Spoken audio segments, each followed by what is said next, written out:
Welcome to special analysis. నేను రమా మండవ. ఈరోజు అనాలిసిస్లో భాగంగా మనం తీసుకోబోతున్న టాపిక్ ఏంటంటే, ఈరోజు అనాలిసిస్కి నేను ఒక టైటిల్ తీసుకోవడం జరిగింది. జగన్ ఉగాది పంచకట్టు వెనుక అసలు కథ ఇదేనా అని చెప్పేసి నేను టైటిల్ పెట్టాను. ఆ అంశం గురించి ఈరోజు మనం మాట్లాడుకునే ప్రయత్నం చేద్దాం. జగన్మోహన్ రెడ్డి ఉగాది సందర్భంగా ఏదైతే ఈ రోజున పూర్తి స్థాయిలో ఆయన ఉగాది పంచాంగ శ్రవణంలో పాల్గొన్నారు. తాడేపల్లి వేదికగా పార్టీ నేతలు కొంతమంది నీట్గా సెట్ వేయడం జరిగింది. ఉగాదికి సంబంధించి పూజా కార్యక్రమాలకు సంబంధించి ఆయన పూజల్లో పాల్గొన్నారు. వాళ్ళ భార్య భారత్తో కలిసి. అదేవిధంగా చూస్తే పంచాంగ శ్రవణం ఆశాంతం విన్నారు. అక్కడ పంచాంగ శ్రవణం చేయడానికి వచ్చిన వేద పండితుల్ని సన్మానం కూడా చేశారు. ఉగాది పచ్చడితో సహా ప్రసాదాలు కూడా తీసుకున్నారు. సో చక్కగా పంచగట్టులో కనిపించారు జగన్మోహన్ రెడ్డి. అయితే మనం అబ్జర్వ్ చేస్తే జగన్మోహన్ రెడ్డి ఈ రోజు ఉగాది వేడుకల్లోనే కాదు, ఇటీవల కాలంలో ఎక్కడికి వెళ్ళినా జగన్మోహన్ రెడ్డి ఏ అకేషన్ వచ్చినా, హిందూ సాంప్రదాయాలకు సంబంధించి, హిందూ పూజా విధానాలకు సంబంధించి ఎక్కడ ఏ అకేషన్ వచ్చినా దాన్ని ఆయన పూర్తి స్థాయిలో ఓన్ చేసుకునే ప్రయత్నం చేస్తున్నారు. మీరు అబ్జర్వ్ చేస్తుంటే ఒక 4 weeks బ్యాక్ ఆయన పులివెందులు వెళ్ళారు. పులివెందులు పర్యటనకు వెళ్తే అక్కడ నందీశ్వర ఆలయాన్ని, తన సొంత కాన్స్టిట్యున్సీ అది, ఆ కాన్స్టిట్యున్సీలో నందీశ్వర ఆలయాన్ని పునరుద్ధరించడం జరిగింది. సో ఆ కార్యక్రమంలో ఆయన పాల్గొనడమే కాదు, అక్కడ విశిష్టంగా పూజలు చేశారు, తీర్థప్రసాదాలు కూడా స్వీకరించారు. అందరిలాగే కింద కూర్చున్నారు. ఆయన పంచగట్లో కూడా ఆ రోజు కూడా కనిపించారు. అంతకంటే ముందు మనం చూస్తే శివరాత్రి వేడుకల్లో కూడా పాల్గొన్నారు. ఇలా జగన్మోహన్ రెడ్డి ఇటీవల కాలంలో మనం చూస్తే పర్టికులర్గా ఒక 6-7 months నుంచి ఏదైతే హిందువుల పండుగలకు సంబంధించి ఏదైతే ఏ కార్యక్రమం వచ్చినా తెర మీదకు ఆయన మాత్రం అదే స్థాయిలో ఆ కార్యక్రమాల్లో పాల్గొంటూ ఉన్నారు. ఇంకా విశిష్టత ఏంటంటే దాంట్లో ఎప్పుడు కూడా పంచకట్లో కనిపించడానికి జగన్మోహన్ రెడ్డి గతంలో అంత ఇష్టపడేవాళ్ళు కాదు. అవన్నీ ఆ ఇన్హిబిషన్స్ అన్నీ పక్కన పెట్టి ఈరోజు చక్కగా పంచకట్లో కనిపిస్తూ ఉన్నారు, కండువా వేసుకుంటూ ఉన్నారు, పక్కన సతీమణితో కూడా కనిపిస్తూ ఉన్నారు. అయితే ఇంత హఠాత్తుగా జగన్మోహన్ రెడ్డిలో ఎందుకు చేంజ్ వచ్చిందని చెప్పుకోవాలి. చాలామంది అనవచ్చు, ఇప్పుడు దాకా జగన్మోహన్ రెడ్డి హిందూ సాంప్రదాయాన్ని ఫాలో కాలేదని తిడతా వచ్చారు, ఇప్పుడు ఫాలో అవుతుంటే తిడతా ఉన్నారు అని. అయితే ఒకటేంటంటే, మనం ఏది చేసినా మనస్ఫూర్తిగా చేయాలి. అది ఏ సాంప్రదాయం అయినా, ఏ మత విశ్వాసాలైనా, ఎవరి మతం వాళ్ళ గొప్పది, ఎవరి విశ్వాసం వాళ్ళ గొప్పది. సో అది మనకి ఎక్కడా కూడా ఏదో రాజకీయాల కోసం చేస్తున్నట్టో, లేకపోతే ఇతర మతాలను ఆకట్టుకోవడానికి చేస్తున్నట్టో అలా ఎక్కడా కనిపించకూడదు. అది ఇన్హరెంట్గా ఇన్బిల్ట్ మన మనసులోంచి రావాలి అది.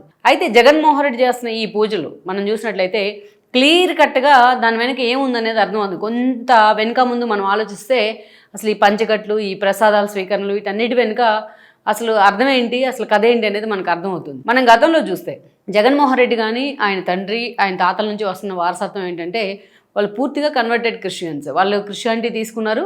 సో పూర్తి స్థాయిలో ఎప్పటి నుంచో వాళ్ళ తాతల కాలం నుంచి దాన్నే ఫాలో అవుతూ వస్తున్నారు. ఆయన మతం అయింది, ఆయన ఫ్యామిలీ మతం. ఆ విశ్వాసాలను మనం ఎప్పుడు కూడా కాదనలేం. అయితే వన్స్ జగన్మోహన్ రెడ్డి రాజకీయాల్లోకి వచ్చిన తర్వాత అది గతంలో ఎప్పుడు కూడా చర్చనీయాంశం కాల. వైఎస్ రాజశేఖర రెడ్డి ఉన్నప్పుడు కూడా ఎప్పుడు చర్చనీయాంశం కాలే. ఏదైతే తిరుమల తిరుపతి దేవస్థానానికి సంబంధించి 7 కొండలు 2 కొండలు జీవోకి సంబంధించి 1-2 సార్లు ఆయన మీద విమర్శలు వచ్చాయి. బ్రదర్ అనిల్ని పూర్తి స్థాయిలో ప్రమోట్ చేయడానికి కేఏ పాల్ లాంటి వాళ్ళని ఆయన తొక్కేశారని కూడా గతంలో విమర్శలు వచ్చాయి. కానీ ఇంత దారుణంగా వైఎస్ రాజశేఖర రెడ్డికి సంబంధించి, ఆయన క్రిస్టియానిటీకి సంబంధించి ఎప్పుడు కూడా విమర్శలు రాలేదు ఇంత దారుణంగా జగన్మోహన్ రెడ్డి మీద వచ్చినట్టు. వన్స్ జగన్మోహన్ రెడ్డి రాజకీయాల్లోకి వచ్చిన తర్వాత తాను క్రిస్టియన్ అనే అంశాన్ని ఎప్పుడు ఆయన దాచుకోవడానికి ఏం ప్రయత్నించలేదు. బట్ ఆయన ఒక పార్టీ అధినేత స్థానంలో ఉన్న, ఒక ముఖ్యమంత్రి స్థానంలో ఉన్న, తన మతాన్ని తాను గౌరవించుకుంటూనే పరమత సహనం ఉండాలి అని చెప్తారు. కానీ ఆ విషయంలో జగన్మోహన్ రెడ్డి ఎన్నోసార్లు తప్పుడడుగులు వేస్తూ వచ్చారు. ఫర్ ఎగ్జాంపుల్ మనం లోటస్ పాండ్ తీసుకుందాం. రోడ్ నెంబర్ 46లో జూబ్లీ హిల్స్లో పార్టీ ఆఫీస్ పెట్టారు ఆయన. సాగర్ సొసైటీ నుంచి అక్కడికి షిఫ్ట్ అయ్యి, అక్కడి నుంచి లోటస్ పాండ్ పూర్తిగా నిర్మాణం పూర్తయిన తర్వాత ఆ లోటస్ పాండ్ ముందు మెయిన్ ఎంట్రన్స్ దగ్గర ఆల్మోస్ట్ 35 feet క్రాస్ వేసుకోవడం జరిగింది. ఇది చాలాసార్లు విమర్శలు పాలైన సందర్భం ఉంది. ఆయన జైలుకి వెళ్ళిన సమయంలో విజయమ్మ పార్టీలోకి ఎంట్రీ ఇచ్చారు. ఆ ఉప ఎన్నికల ప్రచారంతో తన కూతురుని కూడా తీసుకొని రావడం జరిగింది. షర్మిల నార్మల్గానే వెళ్ళేవాళ్ళు, కానీ విజయమ్మ ఎప్పుడు వెళ్ళినా బైబిల్ పట్టుకొని ప్రచారానికి వెళ్ళడం కానీ, ఎన్నోసార్లు ఆవిడ కన్నీళ్ళు పెట్టుకోవడం కానీ, అప్పుడు అసెంబ్లీలో కూడా చాలా సీరియస్గా చర్చనీయాంశమైంది. సో ఇక జగన్మోహన్ రెడ్డి చాలాసార్లు మీడియా ప్రతినిధుల చిట్ చాట్లో కూడా ఆయన మెడలో ఎప్పుడు క్రాస్ వేసుకుని ఉంటారు. అది ఎవరూ తప్పు పట్టాల్సిన అవసరం కూడా లేదు. ఆయన మత విశ్వాసం అంటే ఆయనకు ఆ స్థాయిలో ఓన్ చేసుకున్నారు కాబట్టి. కాకుంటే ఇతర మతాల విషయంలో తనకు అవసరమైనప్పుడు మాత్రమే, రాజకీయంగా అవసరమైనప్పుడు మాత్రమే వాటిని బయటికి తీస్తూ ఉంటారనేది ఆయన మీద ఉన్న ప్రధాన విమర్శ. మనం చూసినట్లయితే 2019 ఎన్నికల కంటే ముందు దాకా జగన్మోహన్ రెడ్డి ఆ దిశగా హిందూ మతాలు కానీ, ఆ విశ్వాసాల మీద కానీ ఎప్పుడు కూడా అంత సీరియస్గా ఫోకస్ పెట్టిన సందర్భం అయితే లేదు. 2019 ఎన్నికలకు ముందు నుంచి, ఒక 2 ఏళ్ల ముందు నుంచి స్వామి స్వరూపానందన్ రాజగురువుగా స్వీకరించారు జగన్మోహన్ రెడ్డి. శారదాపీఠం, వైజాగ్ శారదాపీఠం స్వరూపానందని. ఆయన కూడా ఈయన కోసం రాజశ్యామల యాగాలు చేసేదాకా వెళ్ళారు. రిషికేష్ వెళ్ళి జగన్మోహన్ రెడ్డితో అక్కడ హోమాలు యాగాలు చేయించి ఆ ఫోటోలు సోషల్ మీడియాలో కూడా వైరల్ అయ్యాయి, మీడియాలో. అప్పుడు అందరికీ అర్థమైంది ఏంటంటే జగన్మోహన్ రెడ్డి తాను ముఖ్యమంత్రి పదవి తీసుకోవడానికో లేకపోతే ముఖ్యమంత్రి రేస్లోకి రావడానికో ఆ స్థానాన్ని అందుకోవడానికో ఏదైనా చేస్తారనేది అప్పుడు అర్థమైంది చాలా మంది జనాలకి. ఆ తర్వాత తాను ముఖ్యమంత్రిగా ఉన్న సమయంలో మాత్రం చాలా సందర్భాల్లో జగన్మోహన్ రెడ్డి మీద విమర్శలు వచ్చినాయి.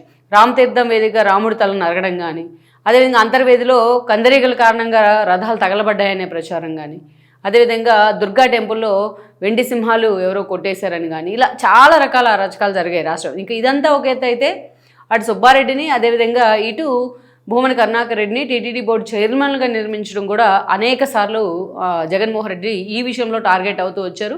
ఇక తిరుమల తిరుపతి బ్రహ్మోత్సవాలకు వెళ్ళినప్పుడు ఎక్కడైనా సరే తిరుమల సాంప్రదాయంలో ముఖ్యమంత్రి స్థాయిలో ఉన్న వ్యక్తి బ్రహ్మోత్సవాలకు పట్టు వస్త్రాలు తీసుకొని వెళ్తారు శ్రీవారికి. అయితే అది కూడా సతీ సమేతంగా తీసుకొని వెళ్ళాలి. జగన్మోహన్ రెడ్డి వెంట భారతి ఎప్పుడు కూడా వెళ్ళలేదు. ఇది చాలాసార్లు విమర్శలు పాలైనా భారతి ఎక్కడా కూడా ఈ విషయంలో ఇనిషియేట్ తీసుకునే ప్రయత్నం అయితే చేయలేదు. జగన్మోహన్ రెడ్డి ఈ విషయంలో చాలా డ్యామేజ్ అయ్యారు. అంతేకాదు డిక్లరేషన్ ఇవ్వకుండా వెళ్లే ప్రయత్నం చేయటం, దీంట్లో కూడా డ్యామేజ్ జరిగింది. అంతేకాదు ఇంకొక దీంట్లో కూడా కామెడీ ఏంటంటే అటు భారతీరెడ్డి తిరుమల బ్రహ్మోత్సవాలకు మాత్రం జగన్మోహన్ రెడ్డితో పట్టు వస్త్రాలు తీసుకెళ్ళడానికి ఆవిడ వెళ్ళరు, ఆయన సోలోగానే వెళ్తారు.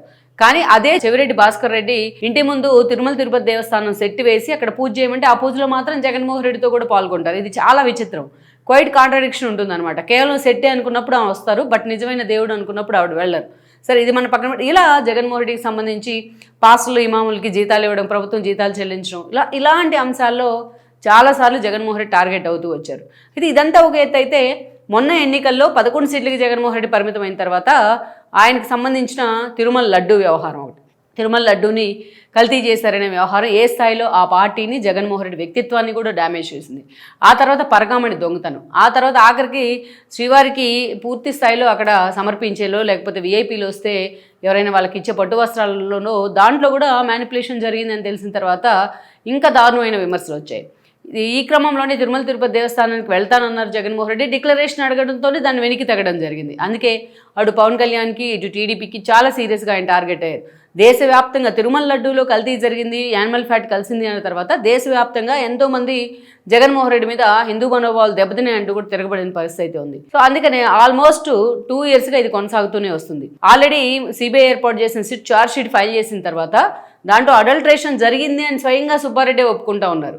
జగన్మోహన్ రెడ్డి అంబటి రాంబాబు లాంటి వాళ్ళని, రమేష్ లాంటి వాళ్ళని అడ్డం పెట్టుకుని ఏదో ఒకటి మాయ చేయాలని చూస్తున్నా, బట్ అడల్ట్రేషన్ జరిగింది అని చెప్తున్నారు. యానిమల్ ఫ్యాట్కి సంబంధించి గత గుజరాత్ ల్యాబ్ ఇచ్చిన రిపోర్ట్ని వాళ్ళు మెన్షన్ చేయడం జరిగింది. కానీ 10% కన్నా తక్కువ ఉంటే యానిమల్ ఫ్యాట్ ట్రేసెస్ కావు అనే అంశం మీద ఇంకా క్లారిటీ రావాల్సి ఉంది. అయితే ఈ క్రమంలో జగన్మోహన్ రెడ్డి మేము అసలు అడల్ట్రేషన్ చేయలేదు అని చెప్తా ఉంటే నేషనల్ మీడియా దీన్ని ఫోకస్ చేసింది. చాలా డ్యామేజ్ జరిగింది జగన్మోహన్ రెడ్డికి. సో వరుసగా ఇవన్నీ కూడా అటు బీజేపీ పెద్దలు కానీ ఆర్ఎస్ఎస్ పెద్దలు కానీ సీరియస్ అయిన పరిస్థితి ఉంది. అందుకే జగన్మోహన్ రెడ్డి పూర్తి స్థాయిలో తనను తాను కొంత మార్చుకునే ప్రయత్నం చేస్తూ ఉన్నారు. పూర్తిగా హిందూ వ్యతిరేకి ఆయన అని ఎప్పుడైతే ప్రచారం జరుగుతూ ఉందో ఆ క్రమంలోనే జగన్మోహన్ రెడ్డి హిందూ మతం మీద, హిందూ ధర్మాల మీద, హిందూ పండుగల మీద ఫోకస్ పెట్టారు. ఇంకొక యాంగిల్ ఏంటంటే దీంట్లో బీజేపీ నేతలకు దగ్గరయ్యే ప్రయత్నం. బీజేపీ పూర్తిగా ఆయన దూరం పెడతా ఉంది, కనీసం అపాయింట్మెంట్ కూడా ఇవ్వని పరిస్థితి ఉంది. సో అందుకే ఆ యాంగిల్లో ప్రతిసారి హిందూ పండుగలు వచ్చినప్పుడు పూర్తి స్థాయిలో ఆయన ఆ కార్యక్రమాల్లో పాల్గొనడు, తాను కొంతైనా మార్చుకుంటే ప్రయత్నం చేయడం మాత్రం ఎవరైనా ఆహ్వానించదగిందే. కానీ ఎట్ ద సేమ్ టైం ఈ అంశాన్ని కేవలం ఏదో కంటి తుడుపు చర్యగానో లేకపోతే ఎవరినైనా కన్విన్స్ చేయడానికో కేవలం రాజకీయంగా తనకి ఏదో ఫాయిదా ఉంటుందనుకున్నో జగన్మోహన్ రెడ్డి చేస్తే మాత్రం అది వృధా ప్రయాస అవుతుంది. అది నటిస్తున్నారు జగన్మోహన్ రెడ్డి అనేది జనాలకు కూడా అర్థమవుతుంది. ఇప్పటికైనా జగన్మోహన్ రెడ్డి సరే రాజకీయాల కోసమైనా కానివ్వండి, ఇంకే కారణమైనా కానివ్వండి, అటు బీజేపీ సాన్నిహిత్యం కోసమైనా కానివ్వండి, ఇప్పటికైనా జగన్మోహన్ రెడ్డి కొంతలో కొంత తనను తాను మార్చుకునే ప్రయత్నం చేయడం ఈ విషయంలో ఎవరైనా సరే దాన్ని వెల్కమ్ చేయాల్సిందే. Please share, like and subscribe R24 Telugu YouTube channel.